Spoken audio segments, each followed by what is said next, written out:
오늘 하나님께서 주신 말씀은 누가복음 20장 9절부터 18절까지입니다.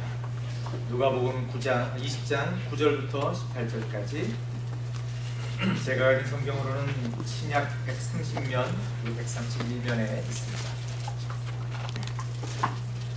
20장 9절부터 18절까지 제가 한 절, 성도님께서 한 절 받들어 읽겠습니다. 이 비유로 백성에게 말씀하시되 한 사람이 포도원을 만들어 농부들에게 세로 주고 타국에 가서 오래 있다가 내가 이름에 포도원 주어를 가르치려고 포도원을 농부들에게 보내니 농부들이 좋은 시민이 되고 저주하였거늘 다시 다른 종을 보내니 그도 심히 때리고 능욕하고 거저 보내었거늘 다시 세 번째 종을 보내니 이도 사랑하여 저주하였거늘 포도원 주인이 가로되 어찌할꼬 내 사랑하는 아들을 보내리니 저희가 혹 그는 공경하리라 하였더니 농부들이 그를 보고 서로 하여 이는 상속자니 죽이고 그 유업을 그의 것으로 만들자 하고 포도원 밖에 내어 쫓아 죽였느니라. 그런즉 포도원 주인이 이 사람들을 어떻게 하겠느냐? 와서 농부들을 전하고 포도원을 간 사람들에게 주장하시니 사람들이 듣고 하늘에 돌되게 되지 말아시온다 하거늘 저희를 보시며 가라사대 그러면 기록된 바 건축자들의 버린 돌이 모퉁이의 머릿돌이 되었느니라 함이 어찌미뇨? 무릇 이 돌 위에 떨어지는 자는 깨어지겠고 이 돌이 사람 위에 떨어지면 저로 가루를 만들어 부리라 하십니다. 아멘. 저희들이 교회를 시작하면서 큐티하는 교회, 즉 하나님의 말씀 위에 바로 서는 교회를 저희들이 그러길 바라고 또 저희들이 성도들은 다 그런 말씀을 사모하고 말씀대로 살아가기를 굉장히 원하면서 저희들이 큐티를 지금 열심히 하고 있습니다. 제자반들 남자 여자반 모두가 참으로 열심히 큐티하고 계신 것을 제가 만나면서 느끼고 그 은혜 가운데 저희들이 거하고 있다는 것을 확인하고 있습니다. 제가 큐티 사역을 이제 특히 개신교로서 하나님의 말씀을 1대1로 하나님과 만나는 이 귀한 큐티를 제가 목표로 하면서 굉장히 강조하는데 그러다 보니까 이제 몇 군데에서 큐티에 대한 그 강의를 좀 한 번씩 해달라는 부탁이 있어서 한 간 적이 있는데요. 그럴 때마다 제가 예를 드는 본문이 꼭 누가복음 20장 이 말씀입니다. 왜 이 말씀을 예로 드냐면은 큐티의 하나의 방법이 될 수 있기 때문에 그렇습니다. 저희들이 큐티를 할 때 하나님의 말씀을 볼 때마다 항상 어렵습니다. 저희의 역사적 배경이나 그런 것들이 좀 낯설고 그렇기 때문에 더더욱 그러하고요. 그런 것들 때문에 힘들 때가 있는데 그럴 때마다 말씀을 어떻게 접근하면 조금 더 쉽게 우리가 이해할 수 있을까? 그 방법으로 하나 제시하는 것이 제가 오늘 정한 이 본문입니다. 어떤 것이냐면은 저희들이 하나의 드라마나 하나의 연극이나 선극을 만든다고 저희들이 가정을 해보고 요 짤막한 이 페르코프 이 사건 안에서 이 사건의 등장인물과 배경을 한번 생각해 보는 거예요. 하나님 오늘 말씀 큐티를 보시면 항상 그렇게 하시면 좋습니다. 그 안에 분명히 등장인물이 있습니다. 그리고 배경이 있습니다. 그런 것들을 먼저 정리를 하고 나면은 훨씬 더 말씀에 가깝게 다가갈 수 있습니다. 그리고 등장인물이 나오면 그 사람이 어떤 사람이다, 그 사람의 성격 같은 거, 이 말씀 속에서 어떤 사람이었구나, 어떤 사람이었구나, 어떤 사람이었구나, 그것을 정리해보면 훨씬 더 말씀을 깊게 이해할 수 있습니다. 그리고 또 하나는 그 등장인물 중에 반드시 한 사람이, 한 등장인물이 바로 제 자신이라는 것을 인정해야 됩니다. 항상 말씀을 제 3자 입장에서 보시면 안 됩니다. 하나님과 1대1 관계에 있어서 하나님께 주신 이 말씀 안에는 분명히 내 모습이 들어있다. 바로 내가 여기 있다라는 것을 인정하며 바라보는 것이 좋습니다. 그래서 때로는 싫은 말씀, 내가 듣기 싫어하는 말씀이 있다 할지라도 그래도 받아야 되고요. 칭찬하는 말씀이 있어도 그것도 감사함으로 받을 수 있어야 됩니다. 오늘 말씀을 그렇게 접근해 나가시면 이 전체의 비유를, 특히 비유를 이해하시는데 아주 도움이 될 거라고 생각됩니다. 그래서 한번 전체적으로 저희들이 한번 등장인물을 한번 찾아봅니다. 먼저 9절에 보면은 백성이 있습니다. 그죠? 백성에게 말씀하시되 이렇게 되어 있습니다. 본문 앞에 예루살렘 성전에서 예수님의 권세에 대해서 의문을 제기한 대제사장들과 서기관들, 장로들을 포함해서 예수님의 말씀을 듣고 있는 모든 사람들이 바로 백성에 해당될 수 있습니다. 이 비유를 이야기해 주시니까 그 백성들이 듣고 있는 거예요. 백성들이 좁혀서 얘기하면 사실은 이 말씀 안에서는 대제사장들과 서기관들과 장로들이라고 볼 수 있습니다. 앞으로 이 사람들은 예수님께서 말씀하시는 그 이야기의 한 비유의 그 연극을 한편 관객 입장에서 보게 될 것입니다. 그 연극을 보게 되는데 나중에 다 보고 나면 그 중에 한 인물이 나였구나라는 것을 깨닫게 되는 백성들입니다. 같은 구절에 이제 서서히 그 배역이 나오기 시작하는데 제일 처음에 누가 나오죠? 구절에 한 사람이라고 되어 있어요. 한 사람이 포도원을 만든다고 되어 있습니다. 그 주인으로부터 그 다음에 세를 얻은 농부가 그 다음에 10절에 등장합니다. 10절에서 12절까지는 또 종들이 등장합니다. 그렇죠? 주인한테 명령을 받아서 포도원에 갔던 종들이 등장하고요. 13절에는 내 사랑하는 아들이 등장합니다. 그리고 16절에는 농부들을 진멸하고 포도원을 다른 사람들에게 주리라 할 때 다른 사람들이 또 등장하는 것을 볼 수 있습니다. 이렇게 등장인물들 딱딱딱딱 구별해서 분리해놓고 이 사람들의 특징과 성격을 한번 바라보는 것입니다.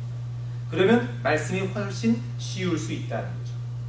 큐티의 한 방법입니다. 꼭 이 방법을 따라가라고 말씀드리는 것은 아닙니다. 먼저 9절에 한 사람이 누군지 한번 찾아보겠습니다. 한 사람은 포도원 주인입니다. 그렇죠? 이 포도원 주인은 포도원을 만들었습니다. 오늘 말씀에는 누가복음에서는 간단하게 그냥 포도원을 만들었다라고 되어 있지만 마가복음 12장 1절을 보시면요 이렇게 되어 있습니다. 마가복음 조금 더 내려가 볼까요? 여기 있네요. 한 사람이 포도원을 만들고 산울로 두르고 집자는 구유자리를 파고 망대를 짓고 농부들에게 세를 주고 타국에 갔더니라고 되어 있어요. 굉장히 구체적으로 포도원을 만들었다는 것을 저희들이 알 수 있습니다. 여러분 포도원을 만든다는 것은 팔레스타인 같은 그런 좀 사막에 가까운 지역에서 쉬운 것이 아닙니다. 그냥 이렇게 맨 땅에 정말 어설픈 그 농기구로 사용해서 포도원을 만든다는 것이 힘듭니다. 그리고 또 산 비탈에 포도원을 많이 만들었기 때문에 더더욱 공사하기가 쉽지 않았을 것입니다. 하지만 이 주인은 열심히 노력을 해서 그 포도원을 만들었습니다. 그리고 그 포도원 주위를 산 울로 두르고 다른 어떤 짐승들이나 그런 것들이 들어와서 포도를 해치지 못하도록 울타리를 쳤다라는 얘기입니다. 그것도 얼마나 힘듭니까? 네. 울타리를 쳤다. 그 다음에 득자는 구유자리를 파고라고 되어 있죠. 저건 뭐냐면 지금으로 얘기한다면 뭐 그릇 같은 게 많으니까 괜찮겠지만 옛날에는 그런 그릇들이 없었기 때문에 큰 바위를 하나 정해서 그것을 망치로 정을 대고 때려서 그 바위를 조금씩 파내는 겁니다. 그래서 큰 웅덩이 같은 걸 하나 만드는 거죠. 거기다가 포도 다 집어넣고 나중에 밟아서 집을 짜는 겁니다. 그렇게 만드는 거예요. 그러니까 그거를 세월아 바위를 파서 만들었으니 얼마나 힘들었겠습니까? 쉬운 작업이 절대 아닙니다. 그렇게 하고 또 하나 마지막 망대까지 지었습니다. 적들이 오진 않나, 누가 침범하지 않나, 그런까지 다 세워놓고 농부들에게 세를 주고 보냈다는 것입니다. 참 열심히 했습니다. 얼마나 이 주인은 자신의 어떤 이익보다는 농부들의 입장에서 농부들이 일할 때 어떤 것이 필요할 것인가, 어떤 것이 있어야 할 것인가를 다 생각하고 모든 것을 레디 시켜놓은 상태에서 세를 줬다는 것을 알 수가 있습니다. 그렇죠? 그냥 뭐 땅이 있으니까 포도원 갈아라 이런 게 아니라 모든 것들을 준비했다라는 거예요. 그만큼 농부의 입장에서 사랑을 했다라는 것을 알 수가 있습니다. 그리고 10절부터 13절까지는 세를 받기 위해서 종을 보내고 또 보내고, 다른 복음서에는 많이 보냈다고 얘기를 합니다. 그리고 마침내 아들까지 보내는 것을 보면은 이 주인이 얼마나 농부들에게 너그러운지를 저희들은 짐작할 수 있습니다. 저 같으면 제가 막 그런 것도 없겠지만 세를 받을 만한 그런 것이 있어서 한 사람을 보냈는데 그 세를 받으라고 보낸 사람이 두드려 맞아서 왔다면은 가만히 있겠습니까? 당장 가야죠. 당장 가서 어떤 법적인 조처를 취하든지 감정적인 조처를 취하든지 분명히 그랬을 것입니다. 그런데 이 주인은 한 번 종이 맞고 왔는데도 참고 다른 종을 보냈고요. 그 종이 죽임을 당했는데도 또 보냈습니다. 보냈습니다. 그리고 마지막에 내 사랑하는 아들, 13절에 보시면 여러분 내 사랑하는 아들이라는 표현이 있어요. 그렇죠? 내 사랑하는 아들을 보냈습니다. 어쩌면 참 무모한 것까지 느껴지는 그 정도의 사랑을, 그 정도로 주인은 농부들에게 기회를 주고 싶었다라는 그런 자비를 저희들이 이 말씀을 통해서 느낄 수 있습니다. 자, 그러면 여러분 이 즈음에서 그 한 사람, 그 주인의, 포도원 주인의 정체가 밝혀져야 됩니다. 누구십니까? 하나님이시죠? 그렇습니다. 저희들에게 있어서 하나님이십니다. 저희들을 사랑하시는 하나님입니다. 앞서 살펴본 포도를 만드신 과정을 보면은 저희들이 창세기 1장 세상을 창조하시고 아담에게 그것을 맡기시는 장면이 여러분 떠오르지 않습니까? 여러분 사람을 제일 마지막에 만드셨습니다.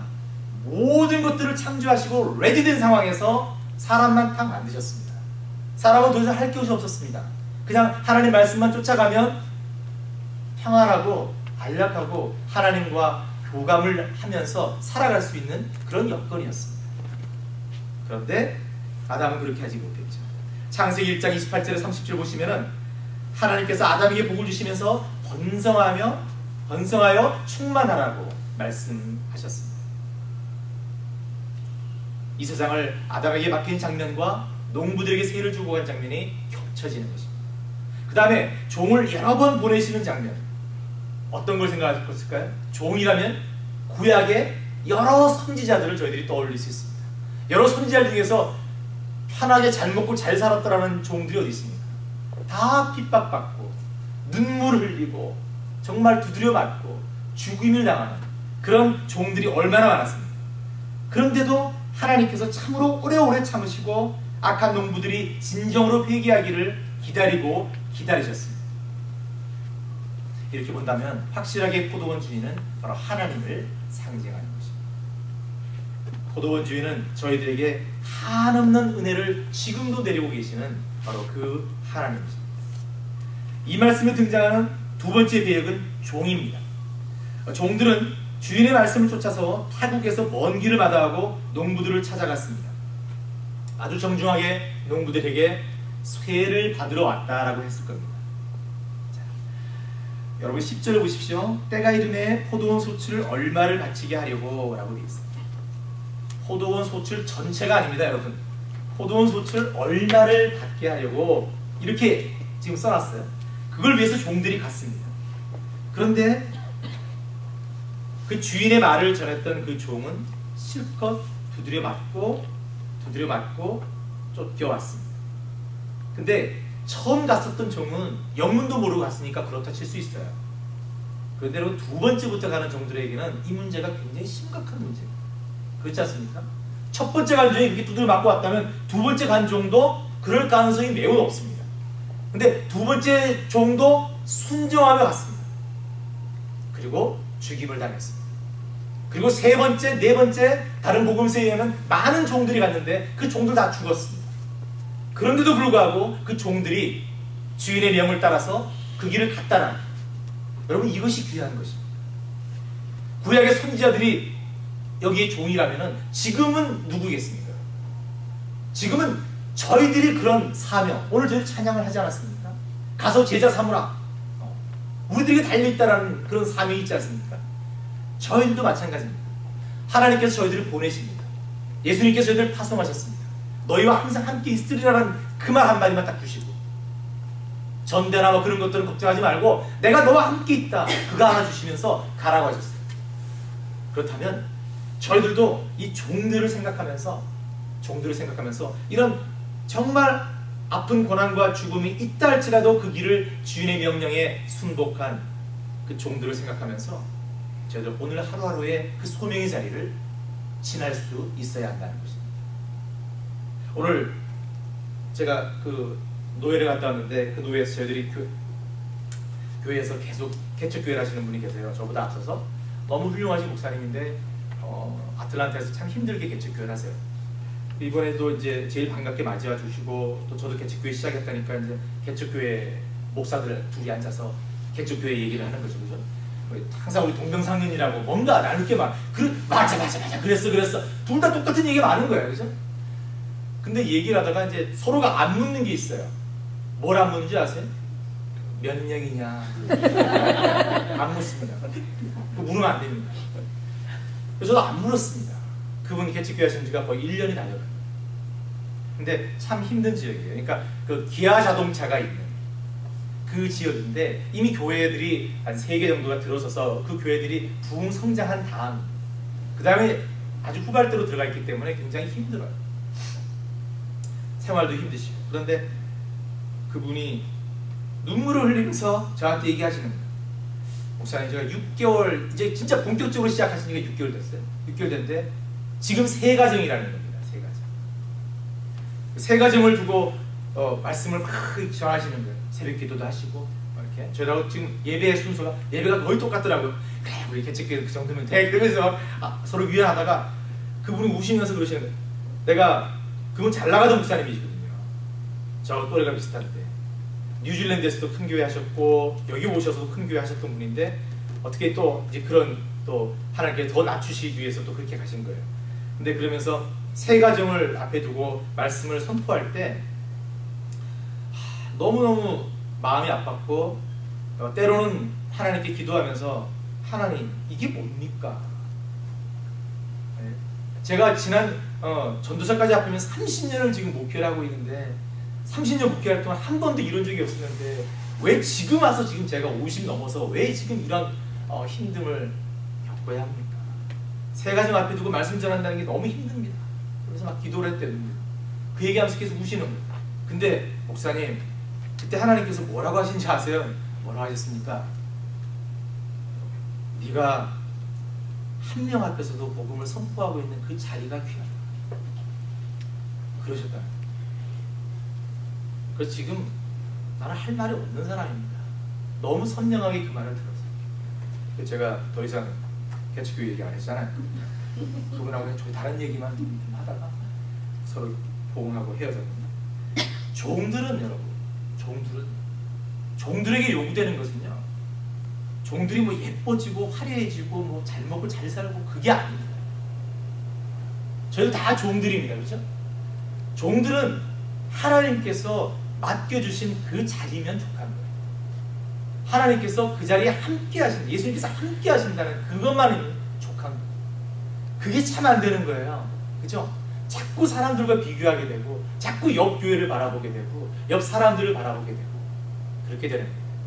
그러나 오늘 이 말씀의 종들을 한번 생각해 보십시오. 그들에게 찾아온 것은 뻔한 죽음이었습니다.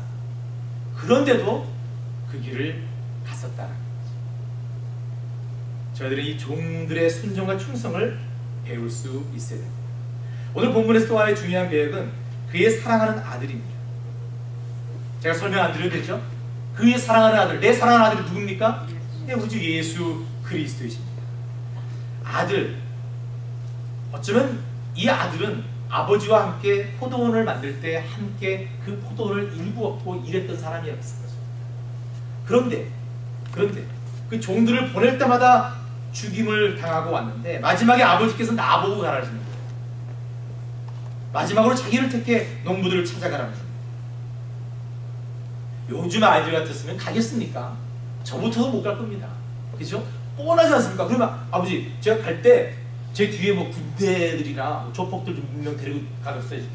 그쯤 돼야지 가는 거 아니겠어요? 근데 이 아들은 역시 순종하고 가셨다는 거예요. 아버지의 명령을 받아들이시고 이 땅에 오셨고 저희들을 위해 십자가에서 죽으셨다는 거죠. 여러분 이 비유에서 잠깐 나와서 예수님께서 지금 이 말씀을 하시는 그 시점이 언젠가 한번 생각해 볼 필요가 있어요. 여러분 누가복음 지금 20장이죠? 21장 넘어가면은 종말에 대한 경고를 예수님께서 마지막으로 하십니다. 22장 가시면은 최후의 만찬과 마침내 잡히시는 장면이 나옵니다. 무슨 말입니까? 예수님께서는 지금 내일 모레 죽으시는 거예요. 내일 모레 그 치욕을 당하시고 십자가에 달리시는 거예요. 바로 이 시점에서 당신의 죽음을 지금 말씀하십니다. 포도원 밖에 내어 쫓아 죽였느니라 바로 당신이신 거예요. 예루살렘 밖에 쫓아내어 골고다에서 죽으시는 그 장면을 그대로 말씀하신 거거든요. 당신의 죽음을 그 비참한 종말을 이 비유를 통해서 말씀하시는 예수님의 심정이 어땠을까? 저희들은 이 말씀을 통해서 이런 것들을 찾아볼 수 있어요. 그런데 그 피하고 싶은 그 자리를 예수님께서는 기도하시면서 바로 저희들을 위해서 여전히 게으르고 여전히 약하고 여전히 좋은 것만 찾아가려고 하는 저희들을 위해서 죽어 주셨다는 것입니다. 이것이 바로 은혜입니다. 마지막으로 이 말씀에 등장하는 배역은 농부들입니다. 본문 10절부터 농부들의 행동이 나오는데 10절부터 15절까지 계속해서 농부들은 주인이 보낸 종들을 때리고 상처를 내고 능욕하고 주인들의 아들까지 죽여 내어 던졌습니다. 무엇을 알 수 있습니까? 이 농부들을 통해서. 첫째, 이 농부들은 주인의 말을 듣지 아니하고 오히려 주인에게 반역하고 있습니다. 주인을 공경한다면 이렇게 할 수 없습니다. 주인을 업신여기고 자신들이 주인이 되고 싶었던 것입니다. 세를 받았습니다. 세로 주고 떠났는데 그 세를 무시하고 지금 그 종들을 두드려 패고 있는 겁니다. 말씀 10절에 보시면 여러분 거저 보내었거늘 이라는 표현이 있습니다. 아주 욕심이 찬 그 마음이 그대로 표현된 말입니다. 거저 보내었거늘. 자신들이 갚아야 하고 마땅히 내야 할 세를 내지 않고 거저 보내었습니다. 주인의 것을 자신의 것으로 가로챈 것입니다. 그래도 여기까지는 참을 합니다. 소출의 얼마를 떼어먹은 것에 불과하다라고 이렇게 죄를 좀 최소화시킬 수 있습니다. 그러나 이 작은 욕심과 죄가 어떻게 점점 발전해 나갑니까요? 오늘 말씀을 보시면 점점점 그 죄가 커져가는 것을 느낄 수 있습니다. 욕심의 극치, 욕심의 끝은 본문 14절입니다. 농부들이 그를 보고 서로 의논하여 가로되 이는 상속자니 죽이고 그 유업을 우리의 것으로 만들자. 상속자니까 그 상속자를 죽여버리면 그게 우리께 될 것이다. 이 얘기를 합니다. 완전히 갈 때까지 간 가장 이기적인 사람의 본성을 적나라하게 드러내 보여주는 것입니다. 우리의 것을 만들자. 내 것으로 만들자. Ours, mine. 여러분 지금 살고 있는 저희들의 이 시대도 한마디로 우리 시대를 딱 정의하면은 비판적으로 mine입니다. 내 것입니다. 어딜 가나 내 것을 중요하십니다. 내 것. 나만 잘 살아야 된다. 내 교회만 어때야 된다. 뭐 이런 거예요. 이런 것들이 참 힘듭니다. 그래서 교회에서도 나누어지고 사람들끼리 서로를 고소하고 그런 일들이 일어나고 있는 거예요. 그렇다면 이 농부들은 과연 누구를 상징하고 있습니까? 19절 말씀 19절 잠깐 볼까요? 서기관들과 대제사장들이 예수의 이 비유는 자기들을 가리켜 말씀하심인 줄 알고 즉시 작고다되 백성을 두려워하더라. 서기관들과 대제사장들과 장로들 이 사람들이 관객으로 앉아서 이렇게 그 연극을 보다가 그 연극의 농부가 바로 자기들이구나라는 것을 알았다는 것입니다. 뜨끔한 거죠. 깨달음. 관객이 되어 바라보던 사람들이 그 성극의 악한 농부가 되었다는 것입니다. 바로 우리 예수님의 말씀이 힘이 여기 있는 겁니다. 비유의 힘이 여기 있는 겁니다. 비유로 말씀을 해주시는데 그 안에 분명히 그 비유를 듣고 있는 주인공이 있다는 겁니다. 여러분 이것이 큐티의 포인트입니다. 저희들이 하나님 말씀을 볼 때 항상 하나님 말씀을 보는데 전혀 상관없는 뭐 시편, 아가서 이런 걸 읽을 때도 마찬가지예요. 그 안에 하나님께서 저에게 말씀하시는 게 있다. 여러분께 말씀하시는 것이 있다는 겁니다.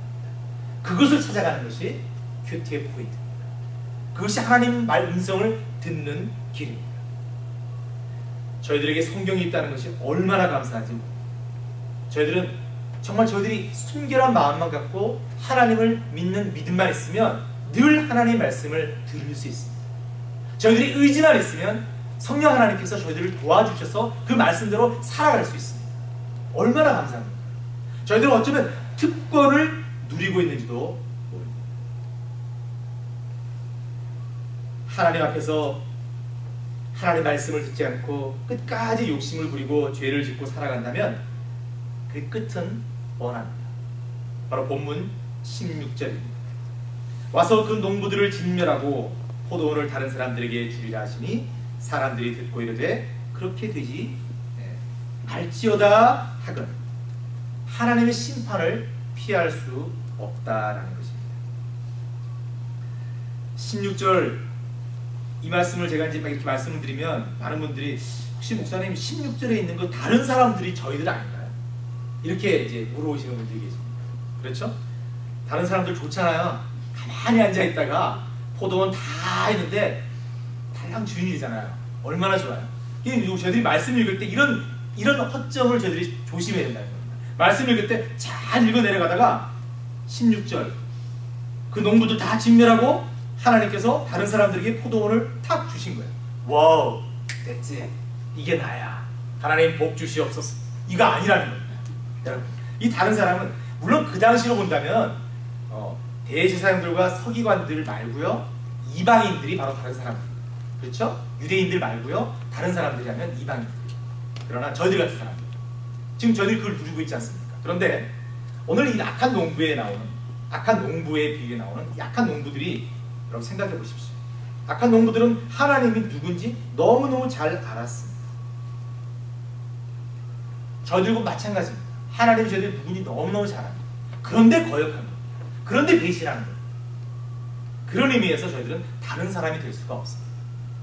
저희들 역시 악한 농부일 수 있다. 아니, 악한 농부의 삶을 살 때가 더 많다라고 고백할 수 있어야 하는 거죠. 오늘 말씀을 통해 저희들이 한번 깨달았으면 하는 그 포인트를 한번 짚어보겠습니다. 첫째, 저희들이 하나님을 다시 한번 생각해 보셔야 됩니다. 하나님은 여전히 저희들을 사랑하셔서 지금도 수고하시고 지금도 일하시고 저희들은 잘 모르지만 저희들의 여건과 상황과 그 배경을 바꿔주시고 더 낫게 해주시기 위해서 지금도 열심히 일하시고 계시는 그 자비의 하나님이라는 것을 저희들이 알아야 됩니다. 그뿐만 아니라 저희들이 한 번, 두 번, 세 번, 아니 그 이상의 죄를 범하고 하나님의 길을 벗어나서 다른 일을 하고 악하다 할지라도 하나님께서 당장 한 번 잘못했다고 저희들이 아이들한테 하는 것처럼 부모로서 그런 조급함과 그런 좀 속좁음이 아니라 넉넉한 가슴으로 저희들의 잘못과 저희들의 다시 돌아올 길을 항상 기다리시는 그런 자비의 하나님이시다. 저희들이 믿고 있는 하나님. 그러기에 사실 저희들이 살고 있는 거죠. 저희들이 잘못한 순서대로 저희들이 하나님께 야단맞았다면 여기 앉아있을 사람은 아무도 없을 것 같아요. 그렇죠? 그런 자비의 하나님. 둘째, 종입니다. 종에게 요구되는 것은 오직 충성과 순종밖에 없음을 저희들은 기억해야 됩니다. 그리고 저희들도 순종할 수 있는 그런 애씀이 필요합니다. 셋째, 그의 사랑하는 아들입니다. 자신의 죽음을 알면서도 하나님께 순종하고 농부들을 용서하기 위해서 그 죽음을 끝내 받아들이신, 저희들을 위해 십자가에서 죽으신 그 예수님을 다시 한번 생각해 봐야 됩니다. 그리고 악한 농부, 지금의 얄팍한 이익에 눈이 어두워서 이기적인 자신의 욕심에 치우쳐서 그 큰 사랑과 영원한 평화를 놓치고 마는 그 어리석은 자들, 분명히 인정하고 싶지 않지만 나일 수 있다라고 이 본문을 통해서 저희들이 그렇게 받아들여요. 그렇게 받아들일 때 저희들이 하나님 앞에 진정으로 회개할 수 있고, 저희들이 회개할 때 하나님께서 다시 한번 하나님께서 놀라운 은혜와 용서를 베푸신다는 것입니다. 그런 복을 저희들이 누렸으면 좋겠습니다. 여러분, 이제 벌써 어둑어둑해지는 시간이 빨라지고 있고요. 바람은 코끝에서 조금씩 시원하다시 못해 좀 차가워지는 것 같습니다. 올 한 해 저희들이 하나님께 진정으로 정말 감사하고 농부들처럼 청지기의 그런 삶을 올 한 해 저희들이 살아왔던가. 예수사랑교회를 하나님께서 주셨는데 그것을 정말 잘 어쩌면 세를 주고 가셨는데 하나님께서 그 세를 드리기 위해서 얼마나 저희들이 잘 아끼고 충성하고 있었는가 다시 한번 생각해 봤으면 좋겠습니다. 저희들이 진짜 하나님의 명을 쫓아 생활하고 있는 충성된 종인지, 아니면 그 종들을 쳐 죽이고 하나님의 것을 내 것으로 하고 발버둥치는 그런 악한 농부인지 다시 한번 깊이 생각해 보십시다. 로마서 1장 21절에서 23절 다시 이렇게 넘겨주시겠어요? 제가 좀 길지만 한번 한 목소리 읽겠습니다. 시작. 하나님을 알되 하나님으로 영원하게도 아니하며 감사하지도 아니하고 오히려 그 생각이 허망하여지며 미련한 마음이 어두워졌나니. 밑으로 내려가시죠. 스스로 지혜에 따라 우쭐하게 되어 썩어지지 않는 하나님의 영광을 썩어질 사람과 금수와 거짓 형상의 형상으로 바꾸었느니라. 어쩌면 저희들의 신앙생활이 이러한 모습일 수 있다는 그런 아픈 고백을 하면서 다시 한번 하나님께 엎드리는 저희들 모두가 되었으면 기도하겠습니다. 하나님, 저희들이 잘 아는 이 포도원 비유를 통해서 다시 한번 저희들의 모습을 발견하게 하시니 감사합니다. 하나님, 저희들은 늘 칭찬받고 저희들이 항상 좋은 사람이기를, 사람들 앞에서도 그렇고 하나님 앞에서도 그렇고 그런 사람이기를 바랄 때가 많고 그걸 소망할 때가 많습니다. 하지만 하나님 말씀 앞에 저희들을 비추어 보면 저희들은 악한 농부임에 틀림없습니다. 하나님, 그 진리를 깨닫게 하시고 저희들을 다시 한번 회개케 하시니 감사합니다. 하나님, 악한 농부의 길을 떠나서 하나님 말씀에 순종하는 종으로 살아갈 수 있도록 저희들에게 힘과 능력을 더해 주시옵소서. 그래야 하나님께서 맡겨주신 이 예수 사랑 교회를 정말 이 언덕에 밝혀주신 이 빛을 꺼지지 않게 잘 밝혀서 하나님의 사랑하는 백성들이 이 교회로 돌아오게 하는 놀라운 부흥의 역사가 있게 해 주시옵소서. 감사드리며 예수님 이름으로 기도드립니다.